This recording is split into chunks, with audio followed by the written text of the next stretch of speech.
question that we're asking all the Premier League managers, which is, look, you've always been really active on the touch line.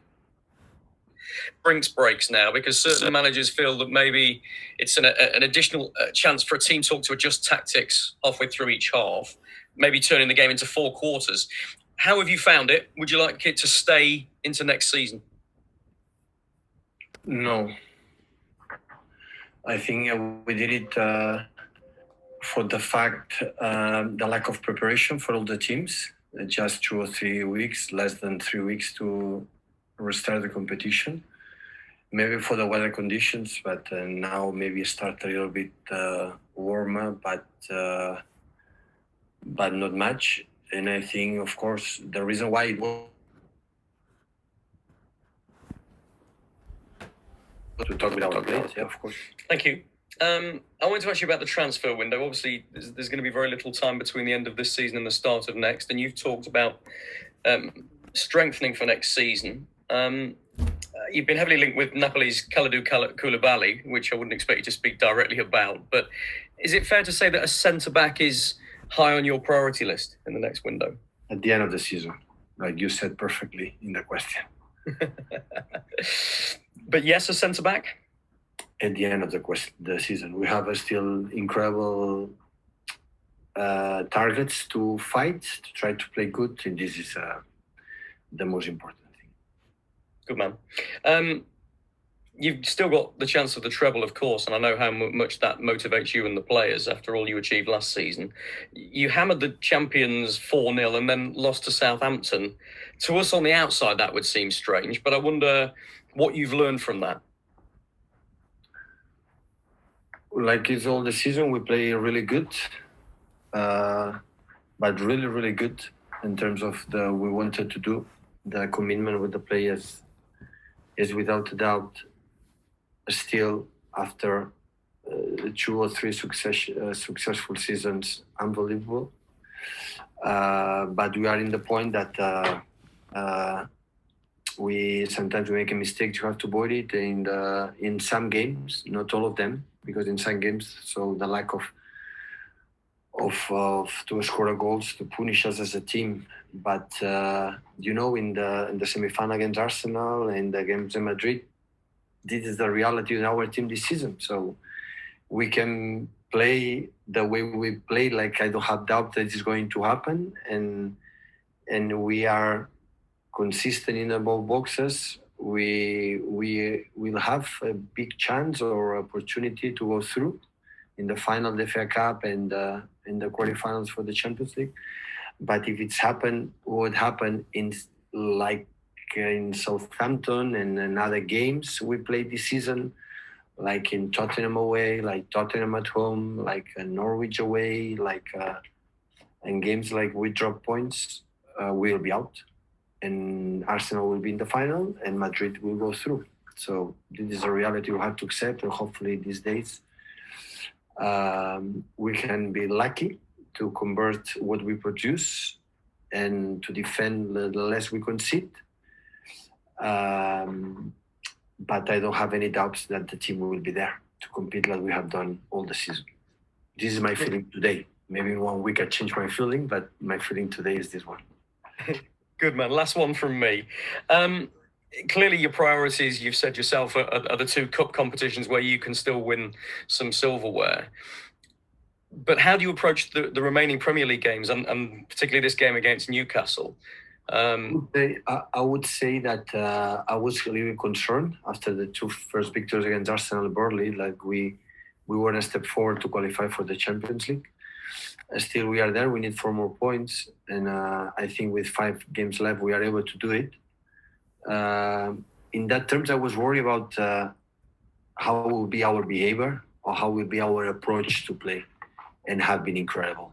And all the games have been incredible. Even the games that we lost against Chelsea or Southampton, the performance was there, absolutely there.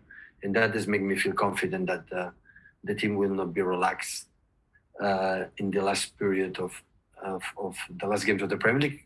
For us, for the competition itself, and of course for the opponents that must be respected, was respected all the time, but we were since we were together. Thank you, Pep. Good luck. Thank you. Mandy, if we invite you in, please. Hi there, Pep. Hi. Hi. I just wonder how impressed you've been with the impact that Steve Bruce has had at Newcastle. Well, he arrived I remember in pre-season when we met each other in China in the tour. He came, just landed there to see the last friendly game. The Newcastle was there, and it was a lot of rumors. And I think he did an incredible well in the Premier League. So he's already able to relegate it. Last season, a struggle, most part of the season until the end. Like they make a good results, and they stay in the Premier League. But I think he make an incredible job. It was quite a dramatic end to the game against Newcastle back in November. What are your memories of that match? Well, it was tight. It was difficult, as always have been in the Premier League, at home and away, with Rafa Benitez in the previous seasons, and now with the Steve. And at the end, we dropped again 2 more points. We didn't make an incredible performance, I think, there. But once we were able to score a goal with Kevin, we should finish the game, but we could not able to do it. Always have weapons in the set pieces, with Shelby's in contact with the ball, with Joelinton, the fast players with Maxime and Almiron. Of course, when the long balls with Carroll, is a team like its physicality is good, but hopefully we can do a good game, like we have done a few days ago in FA Cup. Just finally from me, any team news? No news, good news. Thank you. Welcome. James, if you can come in, please, mate. Hi, Pep. Hi. Pep, you've got 5 matches left this season in the Premier League. I just wonder what you're hoping to achieve from these last 5 games. Win tomorrow, and after the next ones, but especially tomorrow. And you've said the commitment has been unbelievable from your players so far this season. But what do you think has been missing in some of those key matches where you have lost those games? Our consistency. No convert our game plan or the way we play it in results. So the idea is good. We play. I think the players, I don't have complaint, but this business, you have to win. And we're not able in. So when you lost, I think, 9 games, you cannot win the Premier League. Maybe years ago. But right now, the champion always have to score above 90 points. And when you lose 9 games, you cannot win. What do you put that lack of consistency down to then, when you say that the commitment has been unbelievable? Especially is I was not able to solve this problem that we had since the beginning. I remember the game against Tottenham at home. They made 2 shoots on target, and we shoot more than 20, and we draw. So it was it happened in the second game in the league, and the last one in Southampton, it was quite similar. And I was not able to change this dynamic in many games. And just finally from me, you've said that Gabriel Jesus is unique. You say he's perfect for yourself and Man City. But do you want even more from him now this season, especially with Sergio missing these games? What I want with Gabriel is the way when the Gabriel he played against Southampton. That maybe was one of the best performances I played in this season. And especially when they had the chance to score a goal and continue, and especially when they keep the ball, we could use him in our process, and in the boxes always we're ready to do it. Of course, we need his goals. He knows it, for himself especially, for the team. But if Gabriel give us that, he gave us the last game against Southampton, pay off. Thank you, Pep. Andy, if you're available, mate. Yeah. Hello, Pep. I know this question keeps coming back, but once again over the weekend there were rumours linking the club with Leo Messi. Is there any possibility, if he was to leave Barcelona, that he could end up at City? I answered this question about the transfers. I'm not going to speak until the end of the season. My wish is Messi is going to stay in Barcelona. That is my wish. Okay, thank you. Brad, please. Hi, Pep. We know that the club is expecting a decision on UEFA competition suspension or not in the next days. How do you work with the possible impacts of this decision, one way or another, in the remaining of this season? On 10, it is a draw, just in case we go through against Madrid. On 13 will be the sentence. And after that, I will give my opinion when you ask me. Wait the resolution from UEFA.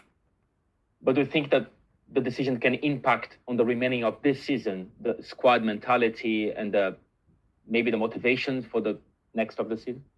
It's not going to change. This season is not going to change. It's so beautiful what we have in front of us. Paul, if you let me. Sí. Bona tarda, Pep. Hola. I wanted to ask you about the Champions League tie, because it's been said in Spanish media that your pressure to the UEFA has been key to make the second leg being played in Manchester. And just what are your thoughts on that? And if you do officially know where it's going to be played? No, I'm not strong enough to have this impact. I'm not a dirigent. I'm not a president. That they have a relations, official and protocol relations with UEFA, with the FIFA. Never spoke with any people from UEFA. And I said many times, so we want to play in Manchester. That is normal. But we are going to accept to play like UEFA decide to play. If they decide to play in Portugal, in Germany, and whatever, we're going to play there. What I want is play against Madrid. This is what we want. But I didn't make a phone call. I don't have this power to call to the UEFA and FIFA and the other statements. Moving to the embargo, please, guys. 10:30 this evening.